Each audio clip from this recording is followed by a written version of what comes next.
Strap yourself in. It's time for Tommy Paradise and DJ with the Run-In podcast.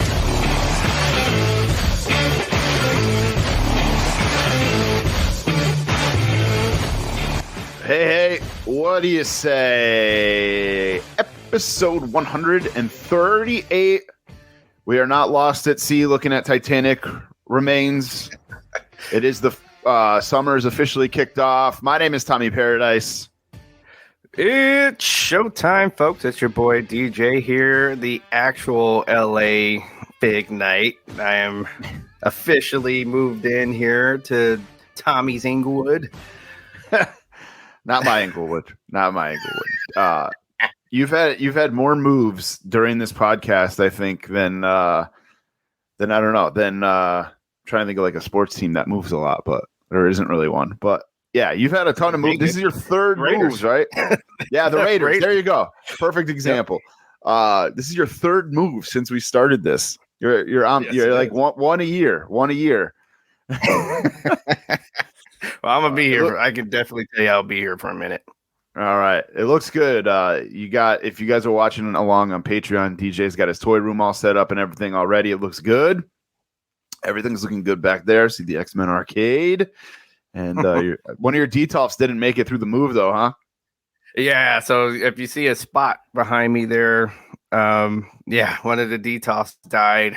Like I never seen one shattered before, but that was. But yeah, as soon as I opened the $75 thing I had to buy for the move, opened it and glass was basically the door shattered. So the whole door was laying on the bottom of the detolf, and so I took a picture and sent it to the company. They're gonna replace it for you. Yeah, so it's definitely like they cover up to $10,000 in damage. That thing is definitely not $10,000. The price of them did go up. I just saw somebody post a picture though. They used to be like $65. Oh yeah, they're like $175 now. Yeah, that's crazy. They better be bigger for that amount. Either that, or they know that collectors want them and all that stuff. So they're just jacking up the price. Isn't like toys in this thing. But. That's right. I forgot all about that. But the Run-In podcast is brought to you by figurecollections.com/shop. Use the code RUN10, save 10% on anything on the site. And make sure you check out their action figure database. I've been doing a lot of work for Jack over at Figure Collections in the voiceover department. So some new stuff, some new commercials, nice. And some new YouTube videos and stuff like that coming your way if you follow him on YouTube, which you should. And you should also buy something over at figurecollections.com/shop and use that code RUN10. I believe Chelsea Green, the retro, is in stock now. I know the major wrestling figure podcast posted some pictures of her. Macho Man, Bone Crushing Wrestler, is up there for pre-order. Yep. Oh, maybe Chelsea's not up for because she's not on the site. Either that or I'm just not finding her. Oh, yeah. No, she's not on the site. I'm going to have to ask him what's up with that. What's up with that? Yeah. But if you pre-order her, they should be coming soon because I believe he's got them in hand. But Gangrel's up there. Luna Vachon, all the Bone Crushing Wrestlers, Brian Clark, Blue Meanie, Gilberg or Dwayne Gill, Macho Man, the 2-pack of Sonny Ono and Ultimo Dragon. So check those out. Grab yourself one there. Big weekend, a big couple weeks of wrestling. We were off for a couple weeks, obviously, while DJ moved and some other things going on. So we got a lot to talk about. I think it's time already, quickly, to get into the ring. In the Ring is brought to you by SeatGeek. Use SeatGeek.com or the app for any show, concert, or sporting event. Use the code RUNINPOD. You'll get $20 off your first order. I actually just went to a concert this past weekend. What's Up 90s? Went and saw Gin Blossoms, Toad the Wet Sprocket, and Marcy Playground. All at this. It's a very cool vibe. It's called the Pines Theater up in Northampton, Mass. And very cool, like little like built into nature amphitheater, and it only holds probably less than 1,000 people. And it was like, bring your beach chair, come hang out, food trucks, and just chill out on the lawn and listen to some 90s music and stuff. It was a great time, and it benefited the homeless. So it was very cool. But me and some buddies are talking about going to see Tears for Fears this weekend at the casino down the road. And I was just on SeatGeek looking for tickets to see if they've dropped at all. So let's see, Tears for Fears. Is that Everybody Wants to Rule the World? Yep. They're actually there's a band, Cold War Kids, that are opening up for them, who I love, my wife loves. And that's the reason kind of why it's on the radar. But it's like, if Cold War Kids are opening up and then Tears for Fears is playing after them, might as well stay for Tears for Fears, right? So we were on SeatGeek this morning looking for tickets. So, and gonna use that code RUNNINPOD to save $20 on our order. So why not?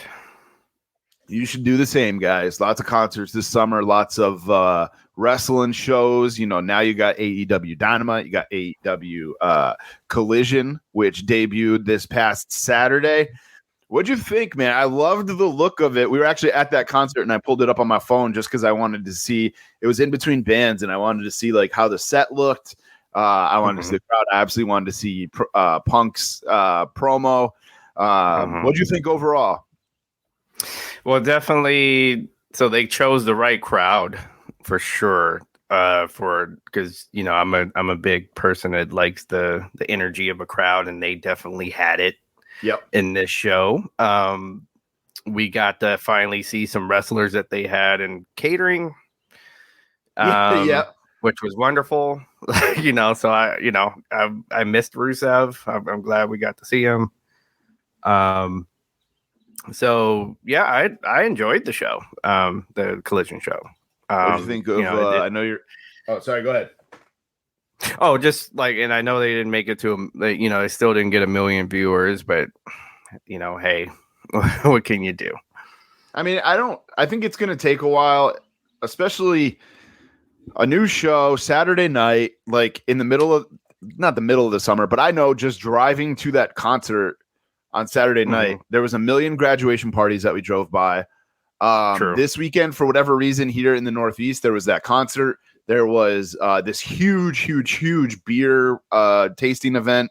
There was a ton of stuff going on this weekend. I want to say there was also there was something else going on. Oh, and Vogue, TLC, and Salt and Pepper, I think, we're playing down in Hartford. So just a lot of stuff going on a Saturday night in June here in this area, at least. So I'm sure people aren't like, oh yeah, I'm going to stay home and watch this new AEW show. It's definitely because what time does it come on? It was 8:00. So see, I would have, as a nod to the old NWA WCW thing, I would do 6:05. Yeah. I still don't think that would get them the views though. I don't think that would put them over 1,000 or 1 million. I think it's just a matter of, we're in a different day and age now, where, people are watching it later or they're watching it online. After, I watched it after the fact. So it wasn't even like I said, I turned it on my phone for the beginning, and then the rest of it I watched later on in the night or maybe even the next day. Well, just devil's advocate, it's but if you got something people really want to watch, they're going to watch. So so Bloodline is doing 2 million views on a Friday night. Yeah, so which is just as a busy night. So it's we got to remember. Here I am defending AEW, but you got to remember AEW. That's what the show's about. We're supposed to. We're going down the line here. We're not. We're AEW is still a new product too. People don't know necessarily what it is. You know what I mean? They don't know. Hey, this is a wrestling program. Very casual fan doesn't exactly. Exactly. A very casual fan. But anybody that watches, even if you just watch on Monday night, you know what AEW is. Put it that way. Yeah. So again, devil's advocate, I only about 75% I will buy that argument when people say it, but I just think we're in 2023 now. Like, so information travels a whole lot faster than it did back in the day. So if this were the 80s or something like that, I would say, okay, yeah, this is a young company, et cetera, et cetera. But 2023, like, you have things that can blow up overnight easily. That's true. So I don't, so I was just like, no, I don't buy that argument either. I just think that, and we'll get into it more as we go into our subjects here. I just really, if, like, again, so this show, like, if for those of you, like, the we both actually enjoy AEW. We do not want to, we're not AEW haters or nothing. We're just giving constructive criticism. Okay. Because we want them to make it, because that's going to help the entire industry. Okay. But what's happening is you have this tribalism, and then Tony has chosen to lean into the tribalism, which, in my opinion, is hurting the ratings.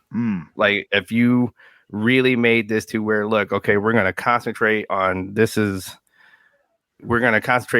company, and you actually listen to, like, the things that have worked instead of fighting them, then I think they would be getting just as many, they'd be easily over 1 million every week.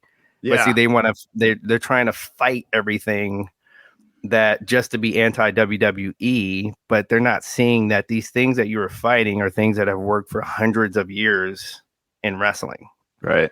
And that's where we are. It's like, that's a good point. You cannot have, you can't have this. I've been off for, like, as I'm been unloading boxes and everything, I've been thinking about this stuff. So yeah, you can't, the whole gatekeeping thing, you're not gonna get new people to watch your product if you have fans that are gatekeeping. It's like, oh, well, if you don't know, go Google it. It's like, well, I don't want to, like, I got a life. I don't have time to Google all these wrestlers. Right. So since you don't want me here, I'm gonna go over here where they will tell me the story before the match starts. Yep. Okay, so that's what's happening. Yeah, it's all great points. All great points. But as far as Collision goes, thoughts on the CM Punk promo? Oh, the CM Punk promo. I thought he was. I thought it was very good. I didn't understand the sneakers around his neck at first. I was like, is this like some kind of gang symbolism in Chicago that I don't know about? And then he got there. Then he got to it, but right. I literally thought, like, I was thinking, the sneakers hanging from the telephone wires, like, yeah. No. But you don't hang Air Force or Air Jordan ones on wires, dog. those weren't Jordan ones. They were like wrestling sneakers. There was the sneakers he wears under his boots, but or under his kick pads.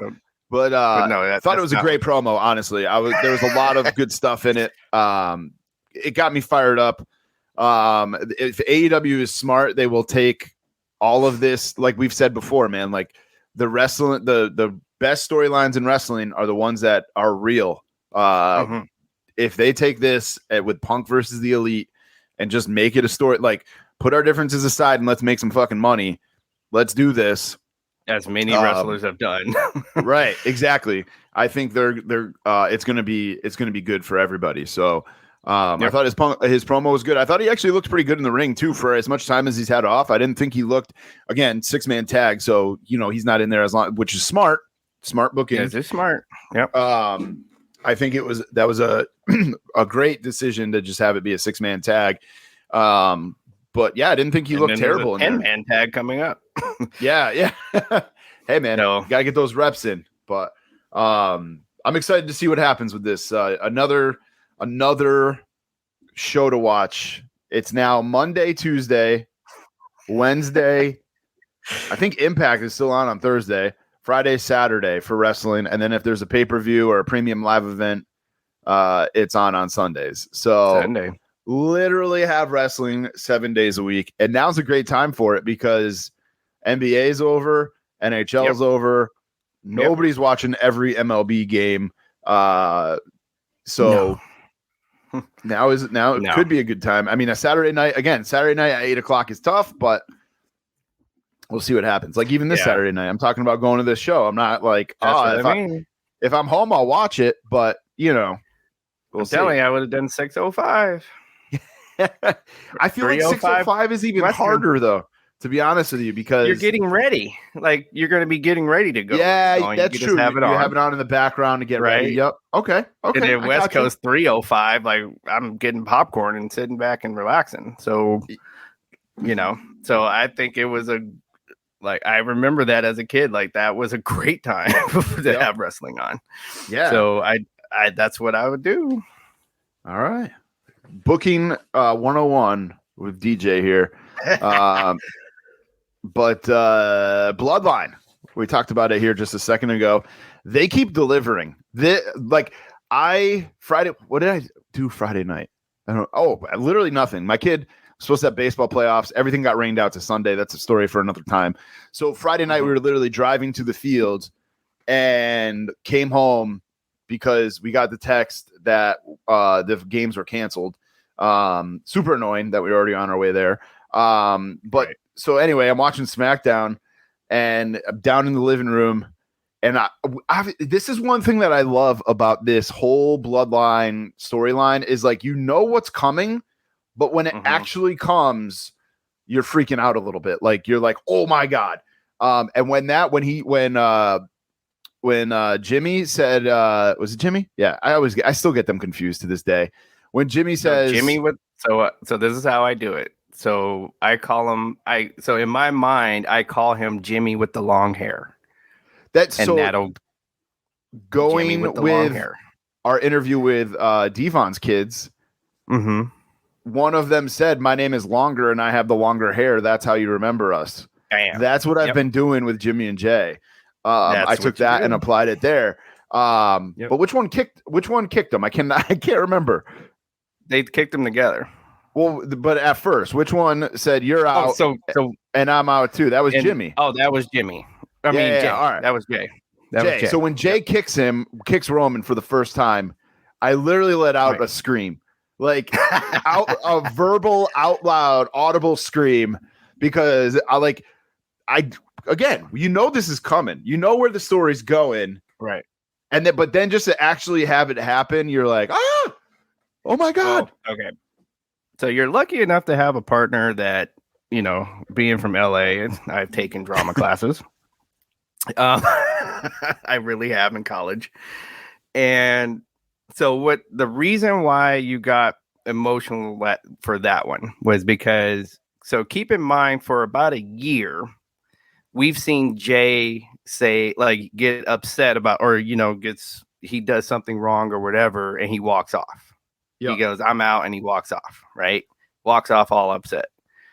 So you were expecting him to say, I'm out, drop the mic, roll under the bottom rope, and walk off with a sour face, right? But this time, so now, see, it was the slow burn of, and then so now and then finally it exploded. Boom, he kicks him. Yep. And then that's why it's like, oh, you weren't expecting, because he was always loyal. He would never, he always blamed himself. Like when Roman said you did something wrong, he always blamed himself either. Okay, I'm going to make up for it. Not this time. He's like, nope, I'm out, and so are you. And then pop. Oh, and so then, good. And then everybody, I do like people making fun of Solo. They're like, man, his reactions are slower than. He's standing there with his arms crossed, and he's still he's in shock like the rest of us, man. He's in shock like the rest of us, I think, is what's happening.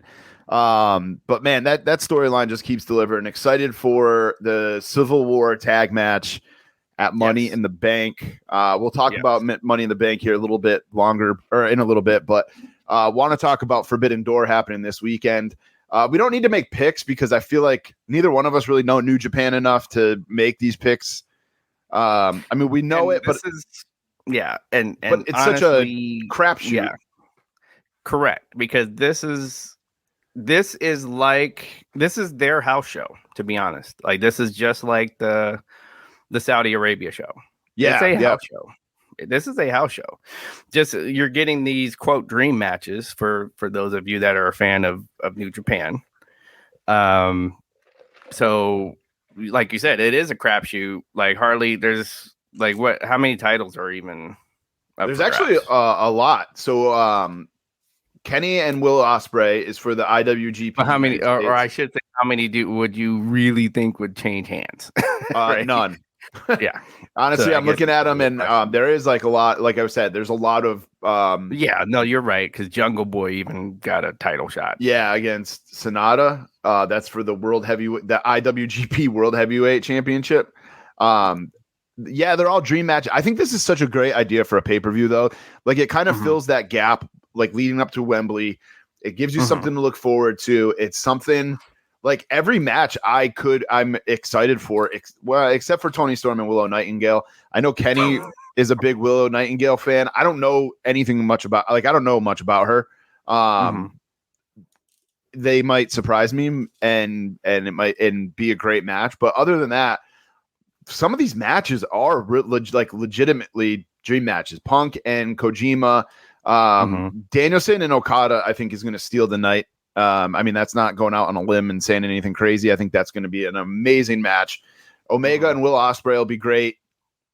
MJF and Tanahashi. You don't think that 6-man tag with Sting is not going to steal the show? No. I don't. You mean Sting and Jericho? No, I don't. I am getting that jacket though. It's just a lot. Like I'm looking for. This might be. I haven't had like people over for a pay-per-view in a long time. Sunday night, I might literally have people over to watch this, and maybe we'll actually pay. How much is it? I have no idea. I was going to say maybe we'll actually pay for it, but how to order Forbidden Door? Let's see.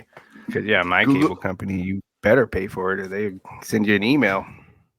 How to order AEW Forbidden Door. Let's see. AEW. This is it's on Fight TV, or Bleacher Report. I saw Bleacher. Every time I click on it, it still doesn't tell you how much it is. Oh, gotcha. I would say $50. Yep, the event price is $49.99 if you have Spectrum pay-per-view. So $50. Okay, where I live now, it is Spectrum. Yep. But I think I might go to the movie theater. Really? You love doing that? I don't really want to watch with other AEW fans in my that's just me, but no offense to AEW fans out there, but no deodorant. I'll say this, it's never sold out when you go. Yeah. You have plenty of room. But there's enough people in there though where you're getting a real crowd reaction as you're watching. Yeah. So it's not that it's but and it's half the price. It's even less. Isn't it $10? It's like whatever the movie ticket price is, right? Right. And I have Movie Club with Cinemark as well. So yeah. So that's I'll just watch it here and order some pizza or something. And, yeah. Order here. Get popcorn and everything. I do love movie popcorn. I don't know if I told this story before or not, but my kid had hockey practice. This is a while back. I dropped him off, and I usually go to there's a Target nearby. I go just putz around Target while he's practicing, and I'll go back for the last 15 minutes of practice or whatever. And there's a Cinemark in the mall that the Target is in, and I legitimately thought about just going into the Cinemark and buying a large popcorn and taking it out of the movie. They have to go popcorn. Yeah, I was literally thought about doing it. Yeah. But yeah, they do sell that movie popcorn. But yeah, looking forward to Forbidden Door this week. This Sunday. It's gonna be a good show. And then next Saturday, we've got Money in the Bank happening. Wow. Another weird start time because it's in London. But 3 o'clock on 4th of July weekend. Now, going back to kind of what we said about AEW having a terrible start time, I think this is a terrible start time. unless you're at a cookout and like Clash at the Castle last year was like Labor Day weekend, and we usually have a big cookout on Labor Day weekend, so we had it on like in the background. But I just think 3:00 on a 4th of July weekend, it's a tough sell on 4th of July weekend. Easy for me to say. There is some banger of matches happening though. The Money in the Bank, obviously, both the women's and the male matches are shaping up to be pretty damn good. They got some good lineups in that. I'm really looking forward to Seth Rollins and Finn Balor, and of course, we talked about that Bloodline Civil War tag match.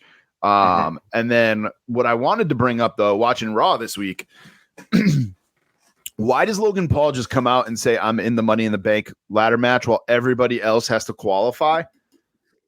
I think this is a big misstep. I get that he is this big star. But this is, I feel like, again, we're supposed to suspend belief here once in a while as wrestling fans. But it's like you had all these guys come out anyway. Ricochet, LA Knight, Nakamura. They all come out anyway. Why not have somebody like Chad Gable come out and say, what makes you think you can just come out here and say, I'm in the Money in the Bank ladder match? Like you need to have a qualifying match like the rest of them. Have Logan Paul win anyway, but just to have him be able to come out and say, oh, I'm in the ladder match. That's a huge like hole in the storyline.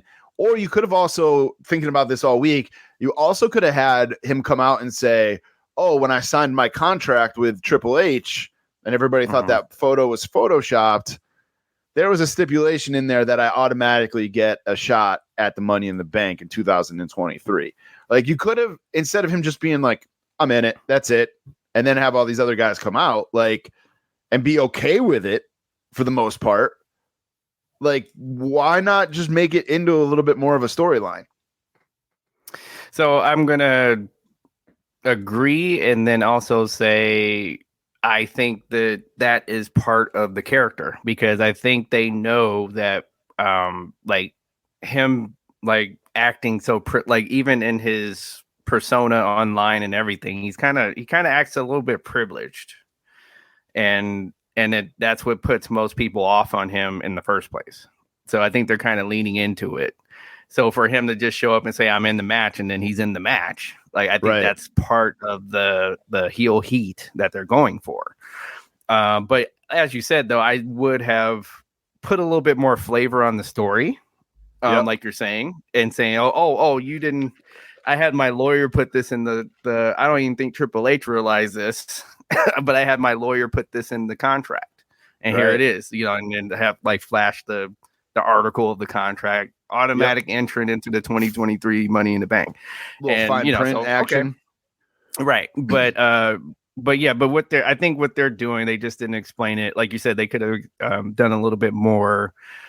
They're leaning into the heat that he is this guy that people really don't like, even in real, like, outside of WWE, because of how he acts. Yeah. He, though, is a great talent. He's great on the mic. He's like a natural at all of this. He's great on the mic, great in the ring.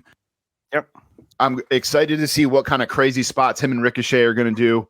Oh God. Like it's going to be good. I mean, Shinsuke, I knew this when he was in boxing, when he was doing the boxing exhibitions, I knew he would be good at this. Like if you saw like the lead up to the Floyd fight, for example, he took Floyd's hat in the middle of, and Floyd was pissed.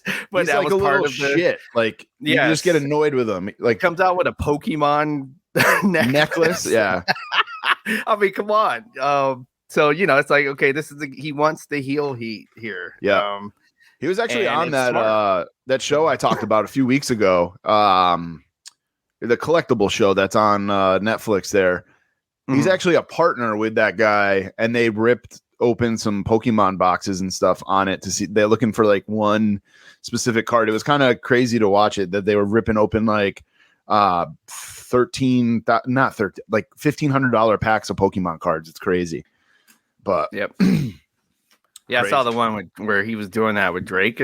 I think it was Drake, and they were opening basketball cards. Oh, okay, yep. So I watched that. That collection show is crazy. Like I was like, damn, I ain't doing nothing. But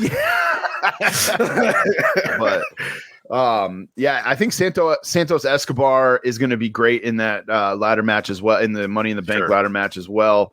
And we're getting Cody versus Dominic. Man, Dominic has such natural heat. It's so good. Like he just puts the microphone in front of his face and the crowd goes nuts. Like he doesn't even have to say anything. So good. So good right now. He's got to be like Pro Wrestling Illustrated. He's got to be most improved. Yeah. Has to be. Well, is he most improved or is he just the most hated? Because he hasn't. When was the last time he was in the ring? WrestleMania? Is that the last time he actually wrestled?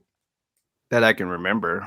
Yeah, he probably, exactly. I'm pretty sure he might have been on a Raw or whatever, but the last actual wrestling match was, I believe, was WrestleMania. But yeah, he's definitely been on Raw and part of the storylines and stuff, but I don't think he's wrestled since WrestleMania. I could be wrong on that. Not even in Puerto Rico, did he not wrestle? I don't remember. I think he was just in Rhea's corner. Yeah, exactly. But still, I would still say most like, you know, because most of it's the, I think when they give that award, I think it is like for the character all the way around, like not just the wrestling, but how fans feel about the character. Mm-hmm. And he definitely gets, like, he's getting people there. Like, it doesn't matter. Like, he's a heel. Like, what we try to educate our audience. It doesn't matter why you don't like him. If this is a heel and you want to boo him, he did his job. Yeah, that's true. That's true. So, Dana Brooke that he, you know, everybody hates her, and one of the comments underneath it was like, "Well, you're getting a reaction." Like, that's no reaction. Like, you gotta remember that part. And I think, Dominic is very good at just getting a reaction, and that's like, people hate him so much. Like I said, he doesn't even have to say anything to get people to hate him. It's just literally just gets in front of the microphone and people start booing. It's amazing. It's amazing. And it's just natural. And it's not like, going back to the Dana Brooke thing. Like, I've thought about that, and I've like, even people that, like, you had those handfuls of people that would bring Dana Brooke signs, and allegedly they'd be getting taken away and all that. And it's not, I don't think people hate Dana Brooke. I think it's just that, like you're saying, she was this wrestler that didn't get a reaction one way or the other. And I don't, like, in my opinion, she just doesn't have a character that makes, like, just, it's very neutral. It's a neutral character. Like, she doesn't, she goes in there, you can tell she's a gymnast. Like, when she puts somebody in the corner, she literally looks like she's about to do a tumble like a gymnast. So it's just like, okay, that kind of I'm automatically out, right? That takes my mind out of the match. So, and then, like, what was the last promo you heard where you were ready to watch a Dana Brooke match? Right. She's also had a lot that's what it is. She's also had a lot of plastic surgery, which I think makes people, like, they looked at that right away too. It's kind of like the gymnast thing. It's like, well, people notice that your face is a lot different than when you first started here. Man, like, and there was nothing wrong with it when she exactly. So it's like people are paying attention to a lot of other stuff because you're drawing attention to that other outfit, stuff. The suit, the business suit thing. When she was a manager, I thought she would look great. I was like, all right, who's that? I forgot all about that. And then now I'm like, who? Okay, where's the woman that I saw in the business suit? You put it on here. There's some NXT Seth versus Braun Breaker. Braun Breaker getting a little bit of a rub here. He was on Raw a little bit and then taking on the World Heavyweight Champion. I did not watch that, unfortunately, but I did hear a lot of good things. You threw it on here. So what you got about Gold Rush and the whole Gold Gable Rush Stevenson show? Yeah, the whole Gold Rush show. And I, like, just like we said on our last episode, I believe, we said, you know, NXT is getting underrated right now. Yeah. I think it would be even interesting if they put it back on Wednesday just to see, because I'm just going to say this. So folks that say they are wrestling fans, like, I'm a wrestling fan and okay. And, you know, so, I watch AEW because they're the real wrestling. All right. So I invite you. I actually, at this point, invite that fan to watch an NXT show. Especially go back and watch the Gold Rush show. That was a good wrestling show. Like it was a good wrestling show, and I would just love. Like I'd like to hear, like put all this crap aside about who's booking and who's like. Sit down and watch the show, and then tell me what you think, because I don't think NXT is getting enough credit, and this was like they're just not. And this was a really good show. I'm gonna, this is one of those I'm gonna back NXT here. Like I think NXT needs some love. Yeah. I haven't watched this. They went to 2.0. Man, drop all of that crap and watch the show. Watch the show. Like it's like something different happens and everybody wants to run for the hills. Like I never gotten that, how people cannot adapt to. It's weird. People love change. It's weird. Yeah.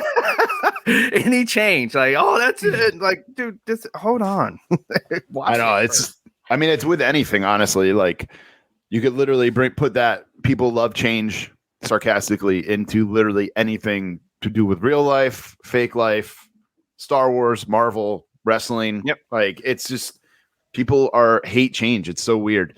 And then what'd you have about Gable Stevenson? He wants one more Olympic run. From what I was reading.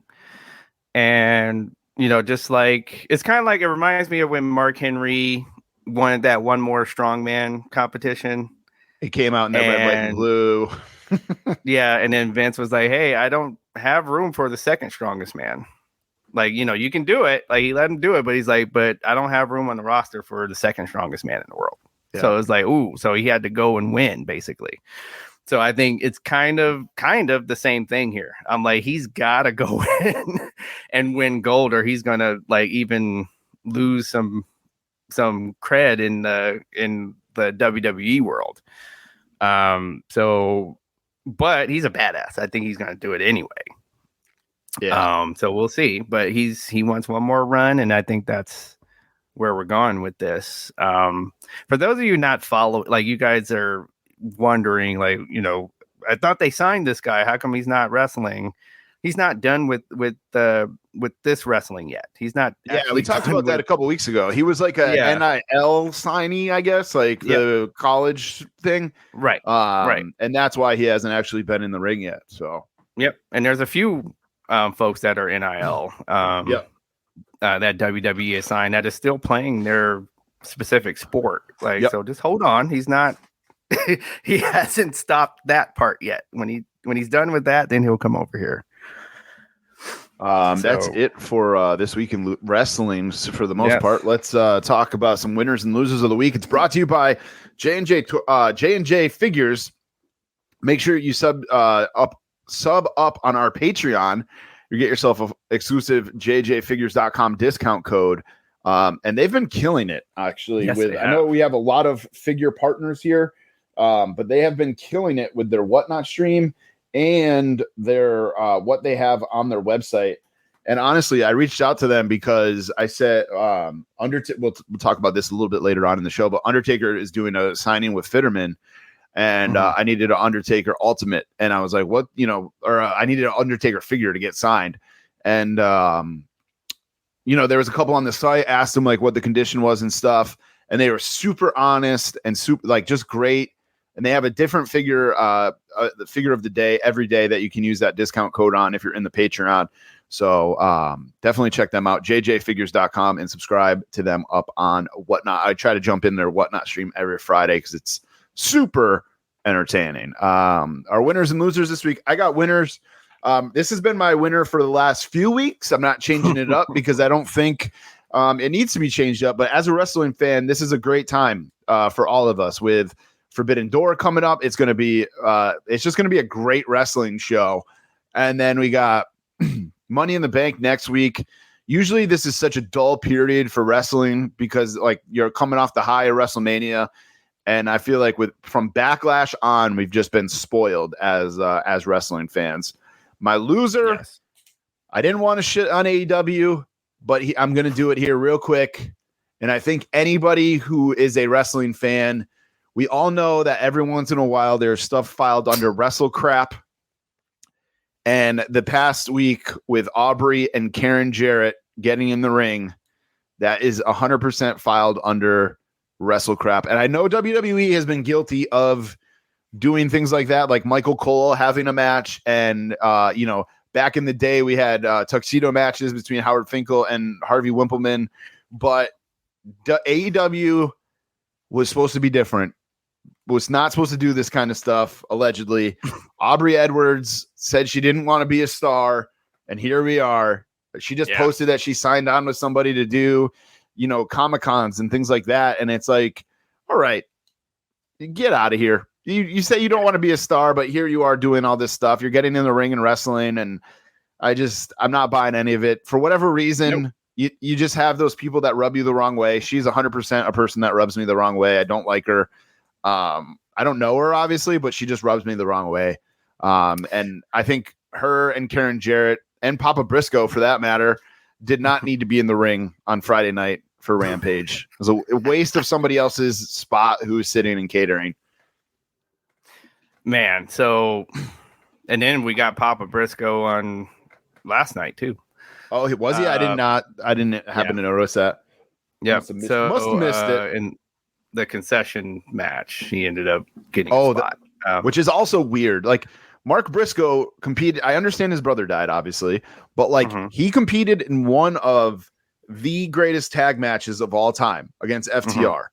And now he is doing this shit, a concession stand match, and one of my group chats that I'm in with a couple of local buddies, like one of them said, like, maybe he wants to do this stuff. Maybe it's his idea.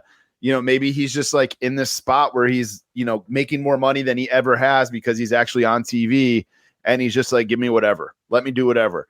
He doesn't care about the creative aspect or whatever. But I gotta feel like there's a part of him that's like, man, I just had that tag match with FTR. There has to so this is what kind of gets me. So you have the person that, I hate WWE because I think Vince is doing X, Y, and Z, and they don't book people right and all this, right? So if this was in WWE, they would be trashing all over it. And Vince made this move, and like everything, every booking decision that they don't like, Vince changed it backstage, right? And and then with this, this is what he wanted to do. But every time I hear I've heard interview after interview. So I'm going to use Medusa as an example. People were mad that she didn't use the Medusa name when she was in WWE, right? And for all these years, everybody thought, Vince changed it because of X, Y, and Z. Medusa interviews on Busted Open wrestling show on XM radio. Yeah, Busted Open. Busted Open, and she says, "No, that was my decision. I wanted to do something outside of the Medusa name. Vince actually wanted me to use the Medusa name, and I was like, nah, I want to use a different name and just kind of be a different character than Medusa." So how come none of the stuff? So you think none of the stuff in WWE is that person's idea? No, Vince didn't come up with all of that stuff. So they came up with an idea. Vince said, "Hey, let's go with it," and they went with it. If you have, I've heard time after time, if you have an idea, you can approach Vince with it, and if it sounds pretty good, he's gonna let you go with it. If you don't like what he came up with for you, okay, have a counter, and he'll go with it. Every time I've heard this time and time, even in John Moxley's own book, I've heard this. So please stop. With this, I'm with you, Tommy. I really think, first off, why wasn't the Briscoes on AEW all that time? Because his brother made a very terrible tweet a while ago, and they were getting penalized for it. All right.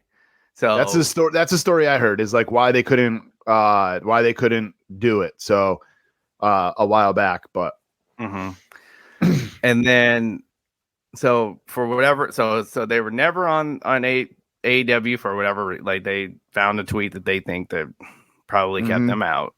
Allegedly, it wasn't AEW, it was Warner or who TBS, TNT, whatever. Allegedly, I don't know the whole story, but that's allegedly what it was. And so you're gonna like, I'm with you. Like, you're gonna tell me this guy that was in these high caliber championship matches, and now I want to throw hot dogs at Jeff Jarrett at an arena somewhere. That's another because that's thing. literally like, it was a concession stand match, so I'm not even over exaggerating what happened in the match. I know we're spending a lot of time on this, but Jeff Jarrett is better than this. Jeff Jarrett is better than this. Like, why is Jeff Jarrett saying yes? This is a great idea. Jeff Jarrett. So just to give you a history of this particular match, like, so I do get why Jeff Jarrett wanted to do it, because it's like the first time there was a match outside of the ring, that at least started outside of the ring, was this concession stand match years ago in Tupelo, Mississippi. And he was there. Like, I think his family was involved in it. So that's why I get why Jeff wanted to do the match. Okay. So, because it was on that day, I believe, however many years ago. Now, I just, like you're saying, it's a ridiculous match. Like, so to have a guy of this caliber have to go through this. Yeah. But we'll see what, like, just like we always say, like, all right, well, let's see. So I think he did a favor there. So let's see how he's paid off. Because I think he did a favor by doing this ridiculous match. All right, let's get to your winners and losers, since we spent way too much time on mine. That's all right. This is what the podcast is for. So the Chicago crowd, I said, was the winner. They were all into it. Everybody, like, every chant, every song you're supposed to sing, and all of that, they were right there with it. Not just for CM Punk, they sang along with everybody. So they were just true wrestling fans for a couple of nights there. So you got to give it up for them. The loser is the freaking TNT title. The hot potato title. Don't tell me nothing else about storytelling or anything else that you have complaining about WWE and booking. Like, I mean, poor, what was his name that just lost it? Wardlow. Poor Wardlow. So Wardlow can't have, like, you telling me he can't have any kind of a title reign.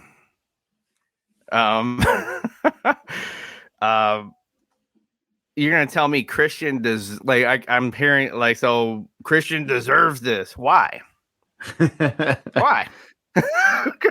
So I'm just like, so I don't, this don't tell me anything. Like, this was horrible.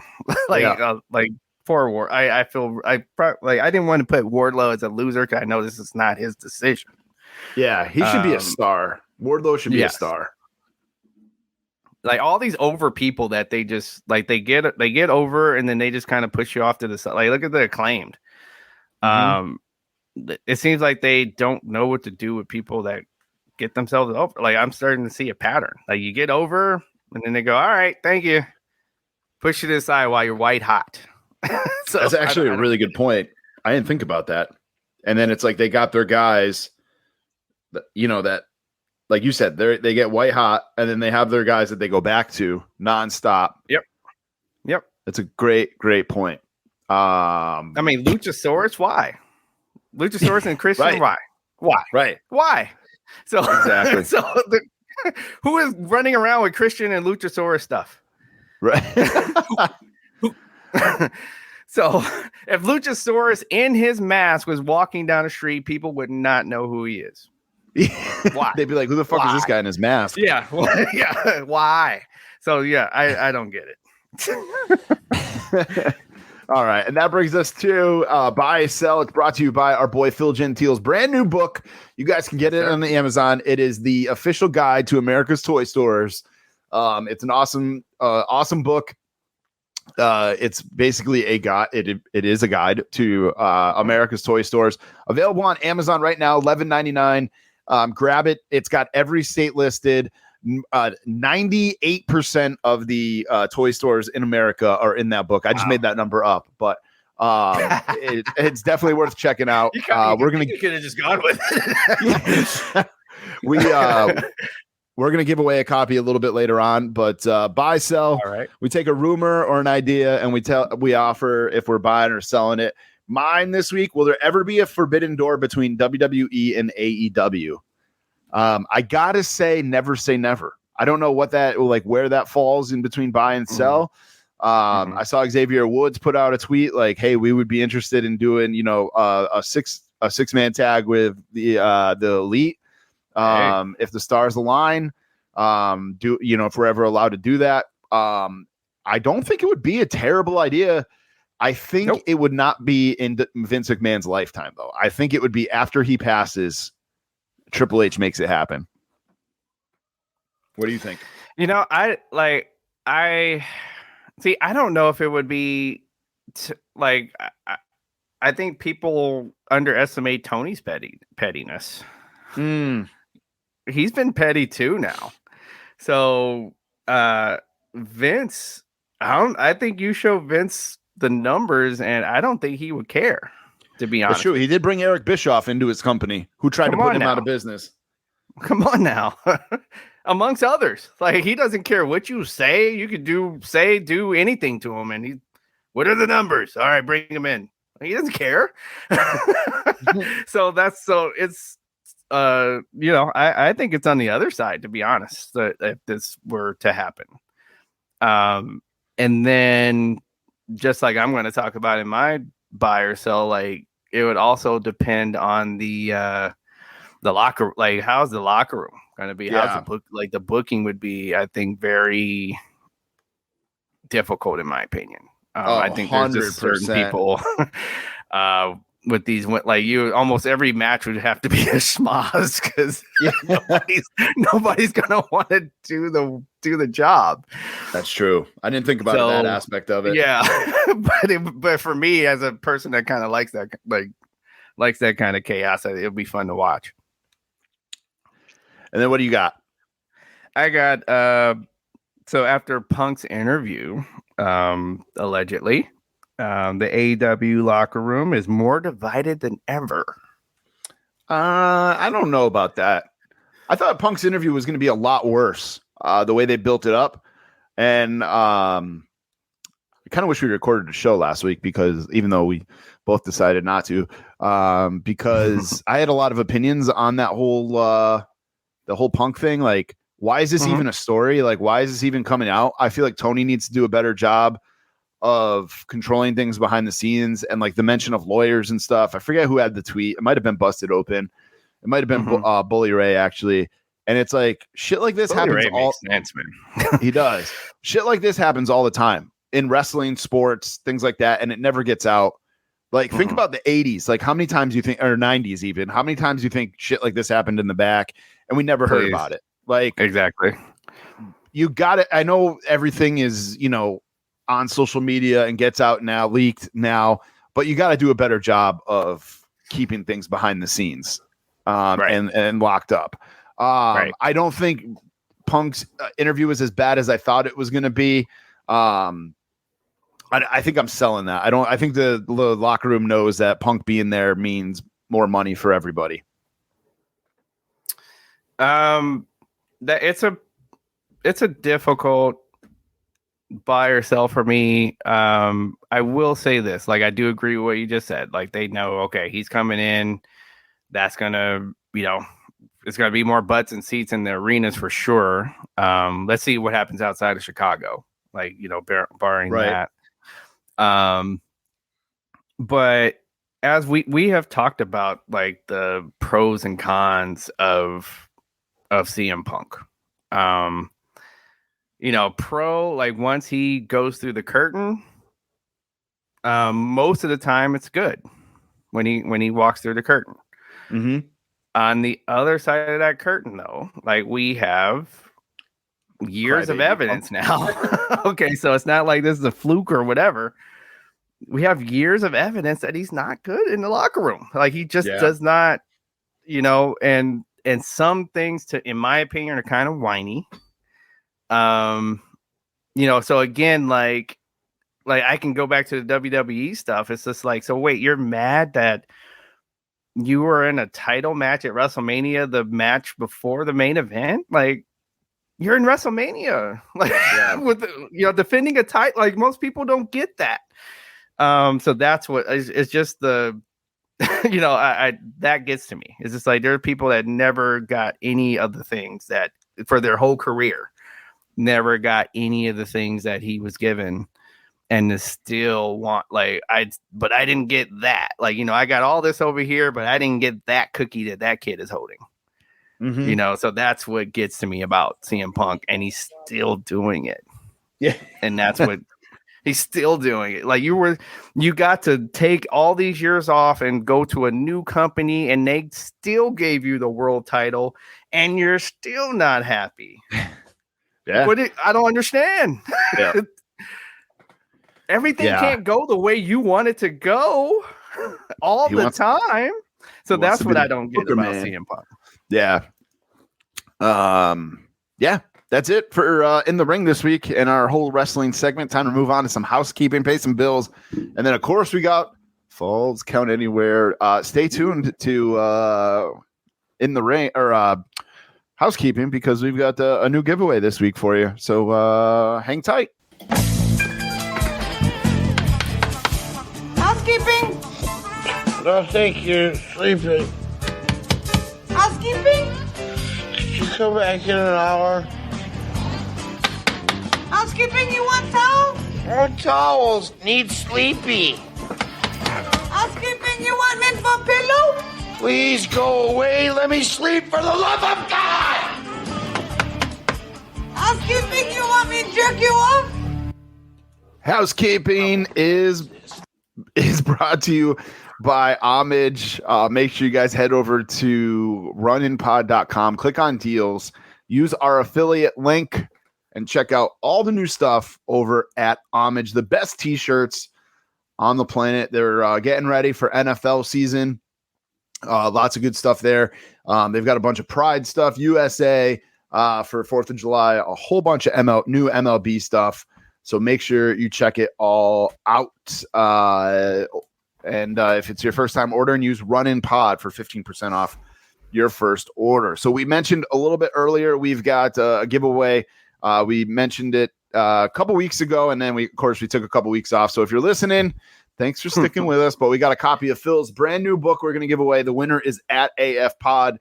We were giving it away on Instagram. I believe that is Amanda, who is in the Fig Cave Facebook group and a Patreon. Amanda Weaver, I believe that's her, at AF Pod. So shoot us a message. We'll get you that book out to your address. And then we got the Macho. One. What's that? She's a day one. She is. She's a day one supporter. Day one-ish. That's right. Macho King, WrestleMania Elite up for grabs. All you got to do is retweet this week's pinned tweet, which will be this week's episode. Retweet that, and we'll pick a winner for next week's Macho King WrestleMania Elite. That is one of the best WrestleMania Elites that they've done. It is the Macho Man from WrestleMania 6 when he teamed up with Sherry to take on Dusty and Sweet Sapphire. Make sure you sign up over at Patreon, patreon.com/runinpod. $1 tier, $5 tier, $10 tier, and the $1 tier, obviously the most popular.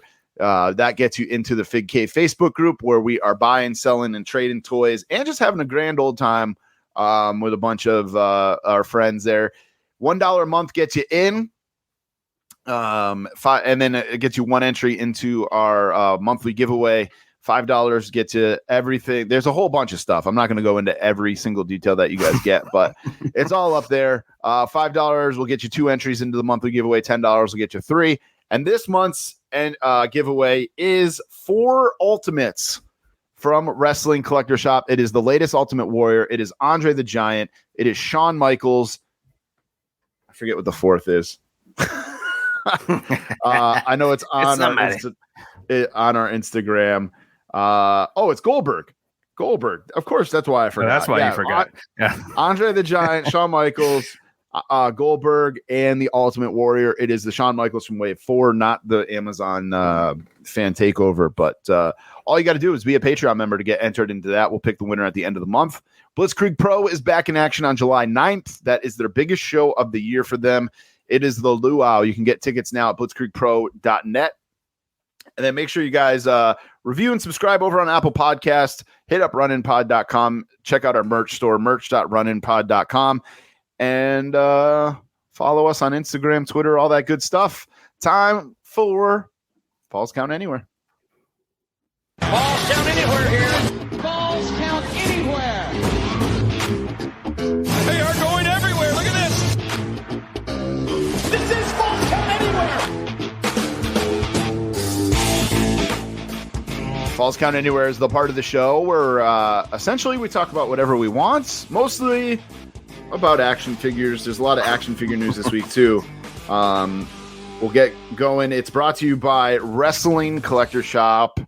You guys can use RUN10 for 10% off any order, or if you spend $50, use the code RUNIN and get free shipping over at WrestlingCollectorShop.com. They should be getting Elite 103 in shortly, and then Ultimate Edition 18 right after that. So if you've got those on pre-order, be on the lookout for your shipping notifications because they should all be shipping shortly. AEW revealed that the day of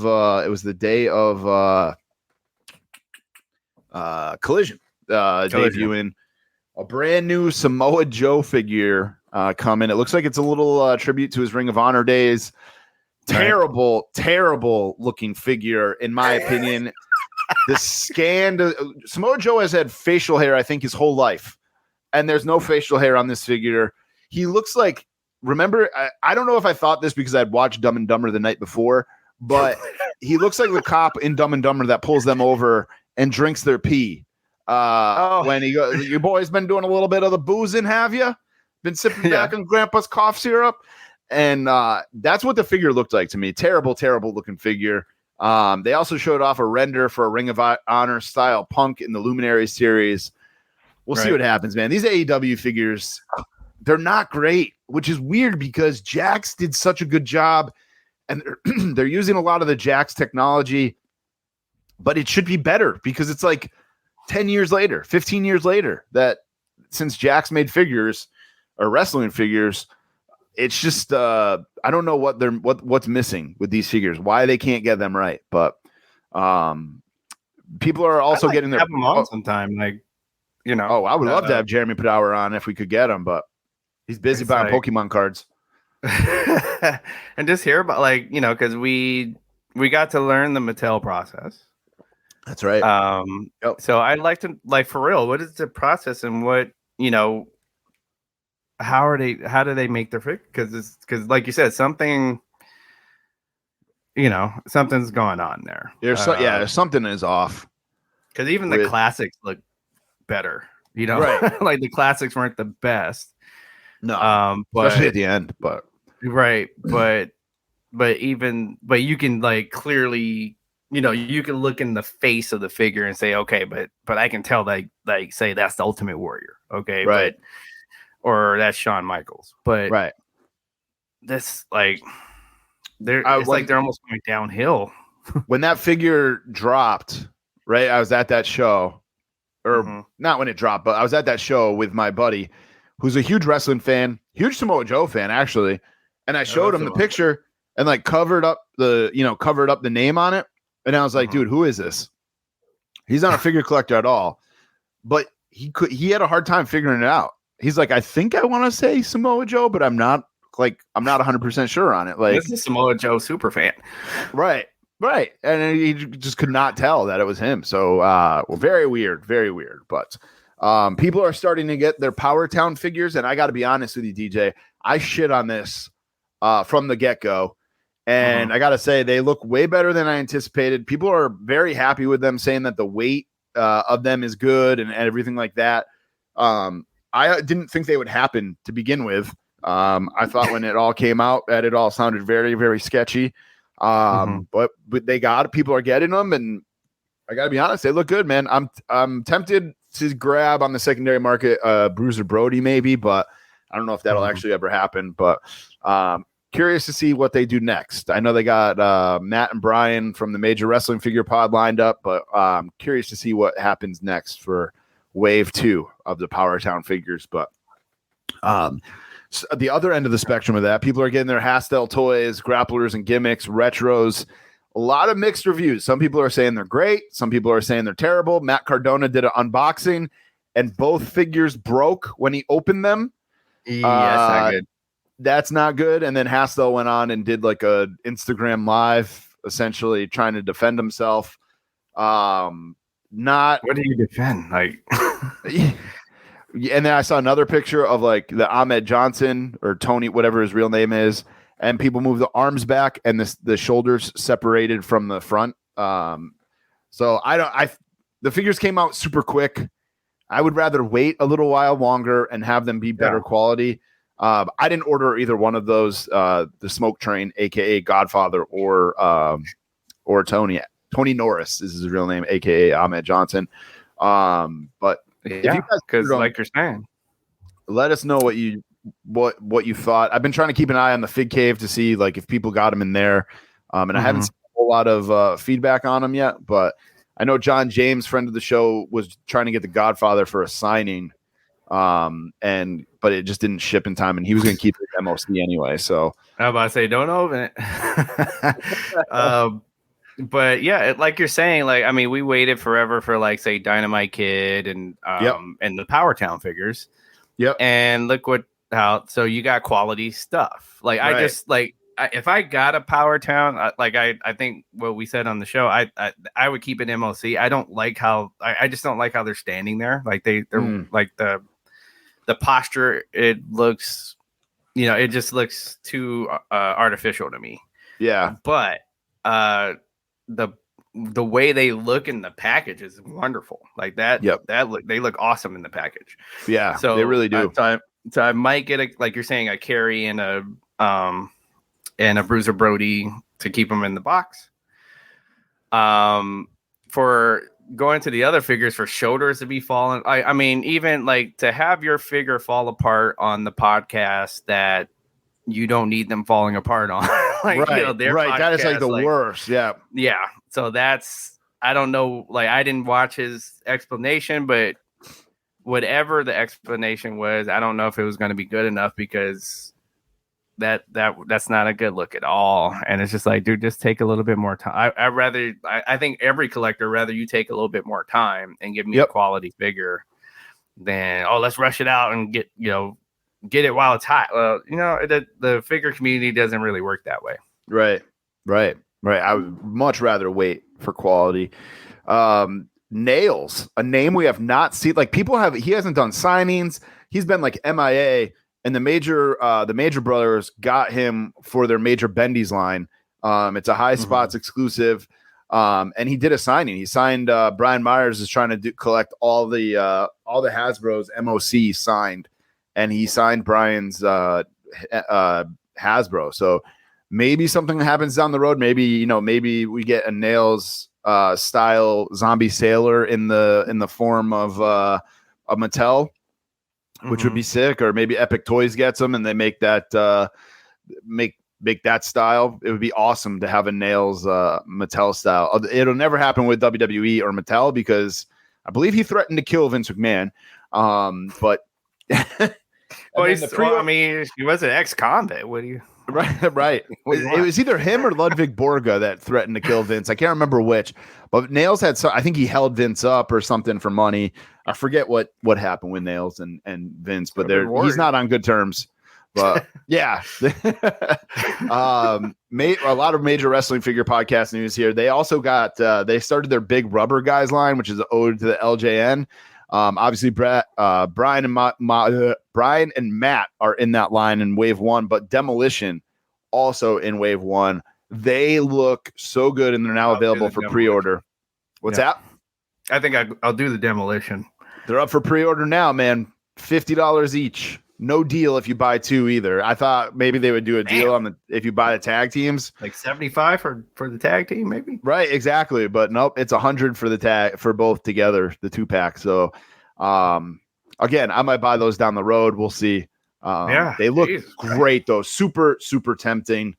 Just paid for a move, dog. Yeah, give me a deal. paying for, man, $12.50 each week.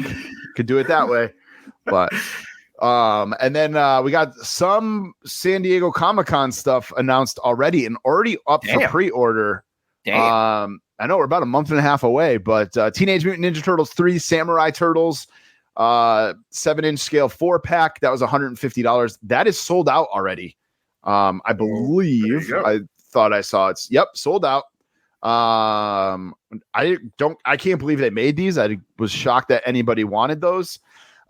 Then there's a Teenage Mutant Ninja Turtles 2 Secret of the Ooze Roy's pizza box bundle.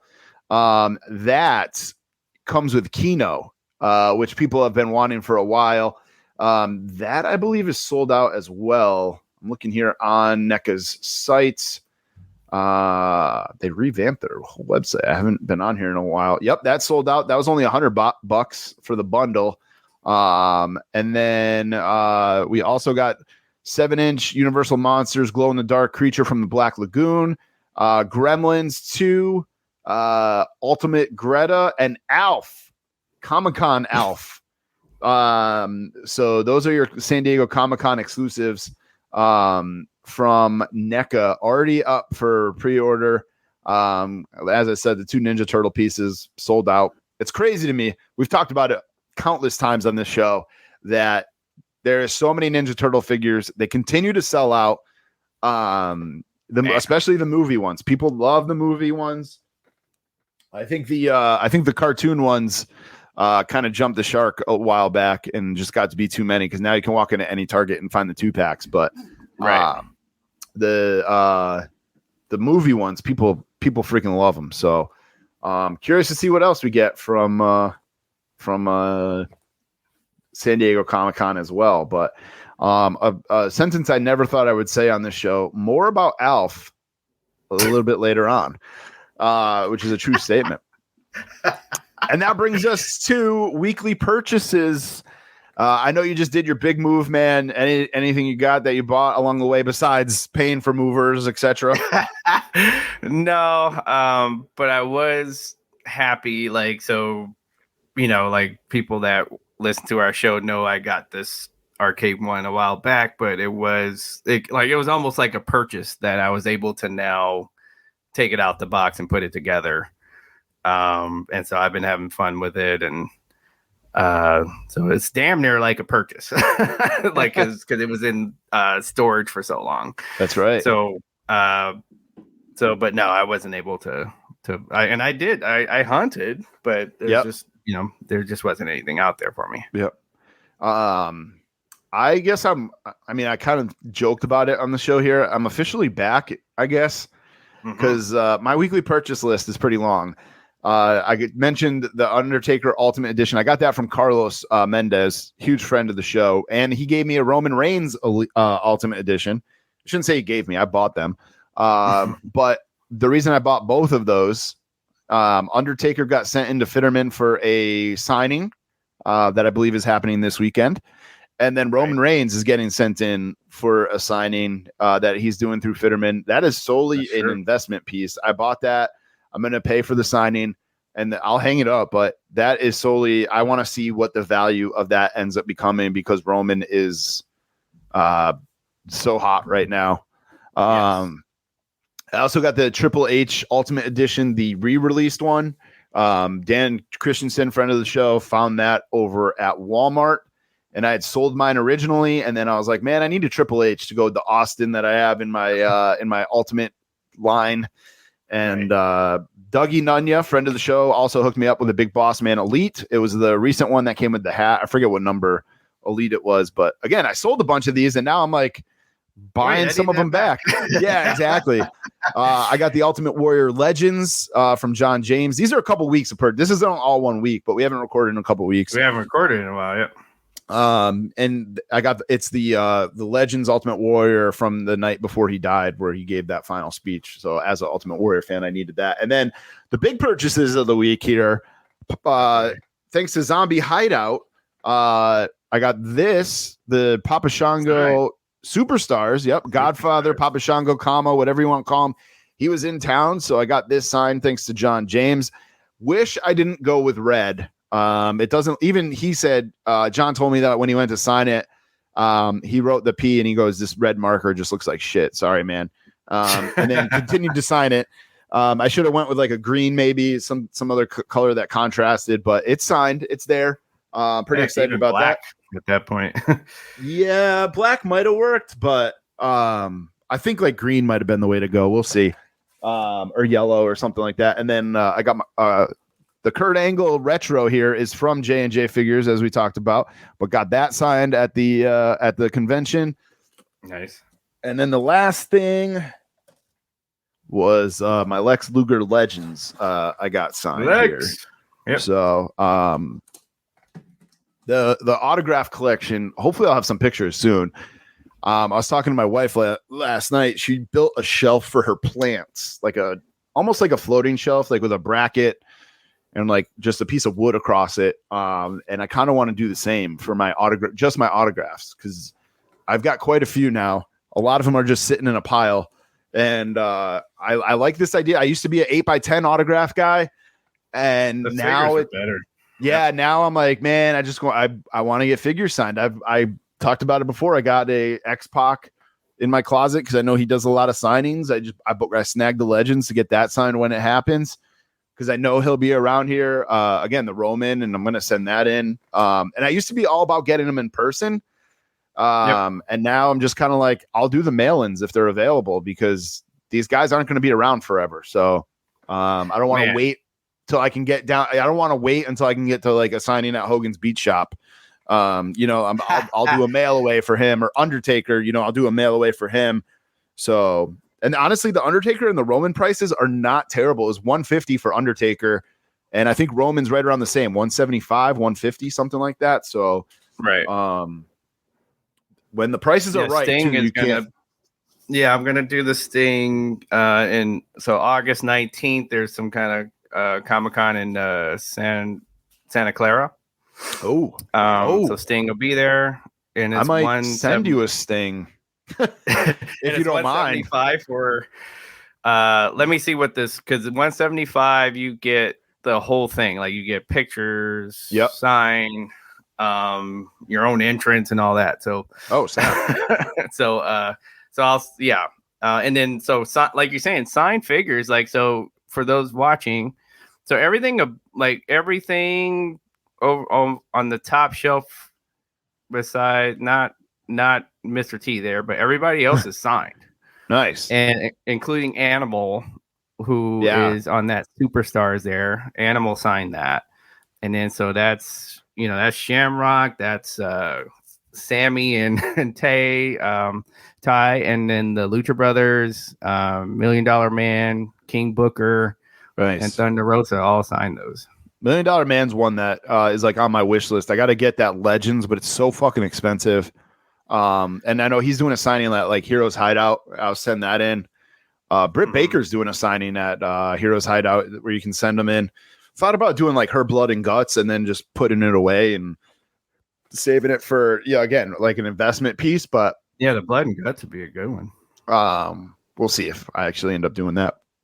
But I'm excited. I might have the Undertaker back next week if they're doing it this weekend.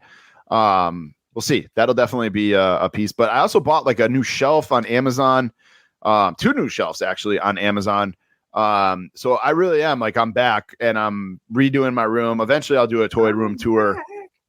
Yeah, exactly. So toy room / office tour, and show everything off. So I think the hardest thing I'm having with displaying right now is Legos. Like I have the Nintendo with the TV. I have the Quickie Mart from The Simpsons. I have the Simpsons house. And it's just like, these don't fit on any fucking shelves. My kid is having the same problem in his room. Like he's got a ton of Legos and we just don't know how to display them. It's crazy. Like, and he's at the point where it's like he wants to display them. He's not doing it like to build them and play with them. He's building them and then displaying them. So it's like, man, we got to figure out some kind of shelving. I think I've said it before. Like, if you guys know of like good shelving for Legos, reach out and let me know, because both of us are struggling. I'm like waiting to build my Seinfeld set because I don't know how big it's going to be. And I don't want it to be all over the place, but people talk about the freaking stage, the stage and the ring and stuff. Stage. But yeah, man, I might have to send you, like, I might have to bite the bullet and buy like that red, white, and blue defining moments thing and send it to you to see if we can get it signed. But I'm still debating what figure. I think I'm gonna just take the black and white defining moment there. Yeah, I think that's a good decision. Yeah, at either one of the defining moments. Honestly, when I was doing Taker, I was going back and forth between the defining moments Taker and the ultimate, and then I was like, the ultimates just display well, and I mean the defining moment does too. If he does another one, maybe I'll get a defining moment to kind of, again, investment piece or whatever. But yeah, the ultimates just look good signed. So and ultimate was like from the Attitude Era or whatever. So right. So is the defining moment. But people are getting those too from ringside. The defining moment 4-pack, the Brett, Mankind, Shawn Michaels, and Cody. I'm tempted by that Brett, but I like the Cody with the purple. Yeah, that looks real good too. Real good. But time to move on. What you watching this week, DJ? So staying with Dark Side. And then I saw the Flash movie. Okay. And again, so another underrated thing that's going on here. Like, I thought it was a very good movie and that was fun to watch. Yep. That's all I really asked for in a superhero movie. Like, all these people that want all this other stuff out of a superhero movie, I don't know. I don't know what you're looking for out of a superhero movie, but just have some fun and and that's what it definitely delivers on that. You'll see some nostalgia in there, all that. So, and not just with Michael Keaton. I'll just say that. I won't give too much away in case people haven't seen it yet, but I do suggest go see it. Like, it's I don't know what people are doing. Like, this whole thing with DC Marvel, don't do that. Like, don't do tribalism. It's like AEW WWE. Yeah, Republican, Democrat. It's just the world we live in. I want to see it. I'm gonna try this weekend, I think, to go see it. We'll see. I've been watching Dark Side of the Ring. Actually, just watched the Doink the Clown one before we started recording. Sad as hell. I watched part of the Arnold Schwarzenegger documentary on Netflix. So good. So good. Okay, so now I'm gonna watch, because you're like the fourth person to say, like, oh no, you got to see it. So I feel like Arnold is in that echelon of like Tom Hanks, Denzel Washington. Like, you just can't not like him. Like, he is super, super likable. The Rock is in that category now. Like, you just, for whatever reason, you watch something he's on and his story is incredible. Like, he essentially manifested his whole life and made it happen. And it's unbelievable. So I haven't finished it. I got through episode 1, I think, and then I fell asleep, which is what I do. I took the kid to see in the new Spider-Verse movie. Really good. Huge cliffhanger at the end. You saw it? Yep, I did. Yep. I was very surprised at the cliffhanger at the end, actually.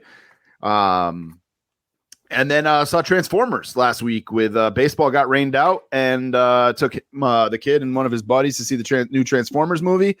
I never watched Beast Wars when I was younger, so I didn't really know the whole story, and I didn't know like if this is after the other movies or before. I think it's before the other movies.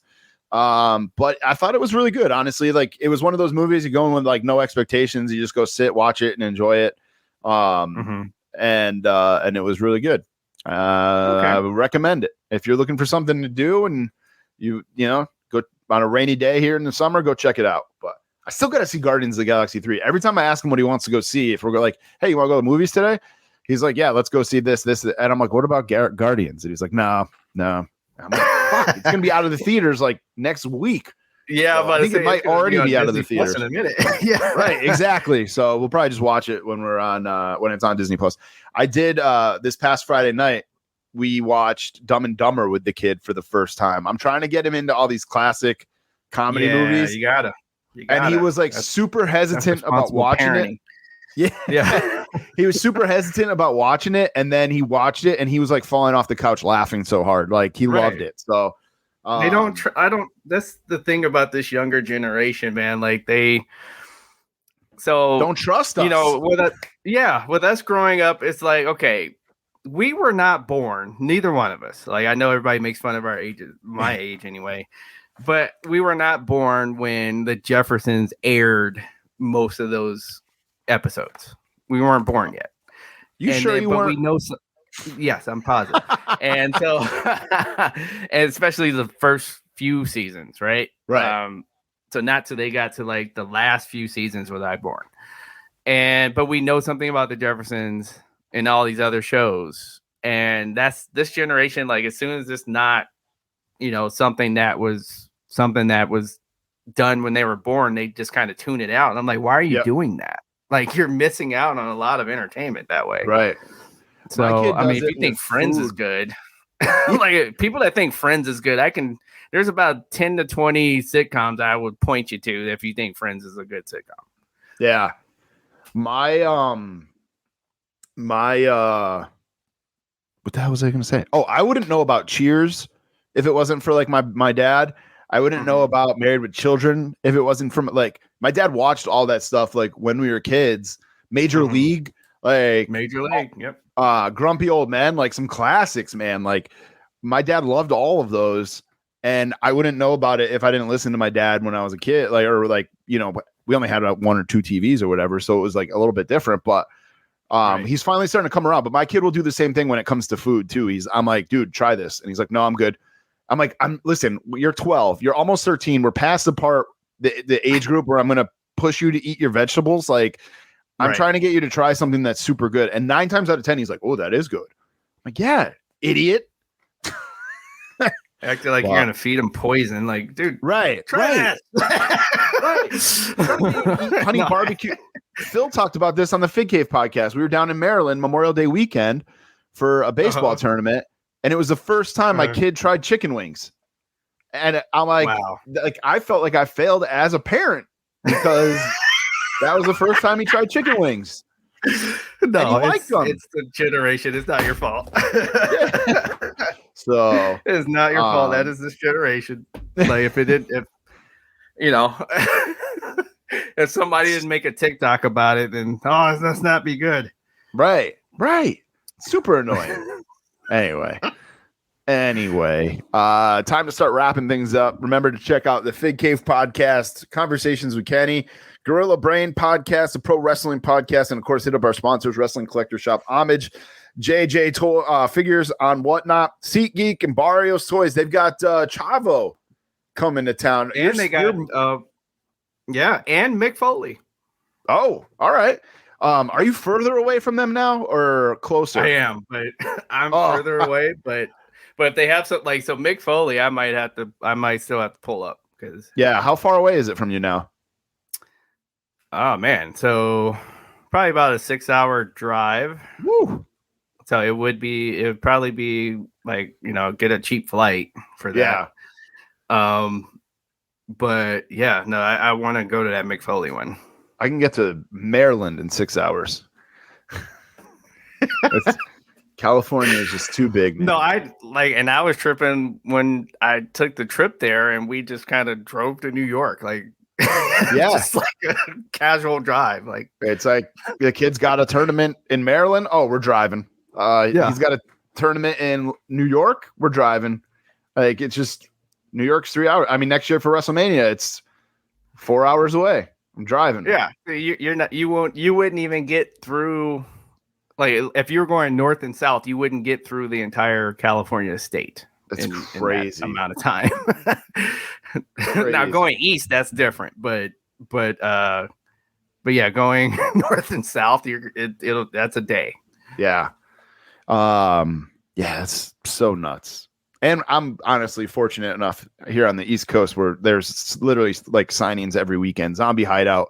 I got to give them a shout out because they did that Wrestling Classic 3 this past weekend, and it was Kurt Angle, Godfather, Diamond Dallas Page, Kurt Angle. Some lower names were there too. Devon Dudley, Teddy Long. Trying to think, Flip Gordon. Like there was like a lot of there's another name that I can never fucking remember that was there. But anyway, a lot of good names, and they're gonna run it back and do it again. So because it was a great turnout. So good stuff. It was good to be back here recording the episode this week. We'll be back again next week. We'll talk about Money in the Bank. We'll talk about Forbidden Door. Make sure in the meantime you follow us on YouTube, youtube.com/The Run-In Podcast. On Twitter, we're over at Run-In Podcast. Instagram is at The Run-In Pod. DJ is at FigNight27 on everything. Any plans for this weekend, man? There's actually at the park that you walk through. Yeah, they're having a free concert. There's a free concert with the Gin Blossoms. No, not this time. So more like 80s R&B bands will be there, and the comedian Tommy Davidson, the host. Oh shit. So for free. So I think we like, just like you were saying, get the lawn chairs and the cooler and sit back and relax and listen to some stuff. Hell yeah. Nice. We've got baseball, of course, but might head to that Tears for Fears and Cold War Kids show, and finally getting to celebrate Father. That when they get to that song, I think you might have to go live. Yeah, we finally going to celebrate Father's Day this weekend too, because we didn't get to do that last weekend because as I talked about several times, the rain. We were supposed to play baseball playoffs on Wednesday, got rained out. Friday, rained out. Saturday, rained out. So they jammed everything into one day. My kids' team, shout out to them, Connecticut Titans. They played at 1:00. They won, so they played at 3:00. They won that, so they played at 5:00. And they won that, so they played for the championship at 7:00. And they just ran out of steam. I think they were out of man. Yeah, so they finished second in the league. Huge accomplishment though to play that many games and still come in second for the whole league. And the team they played was a higher seed, so that team only played 2 games the whole day. So, but nothing to bat an eye at. I'm super proud of all of them. So, and now we're on to All Stars. We got an All Star game tonight, and the rest of this weekend. Practice. We're talking about practice, man. This has been episode 138 of the Run-In Podcast. My name's Tommy Paradise. Here in Wood. Yeah, enjoy Forbidden Door this weekend, guys. Thank you for listening. Spread the word. Tell your friends all about our show. Peace.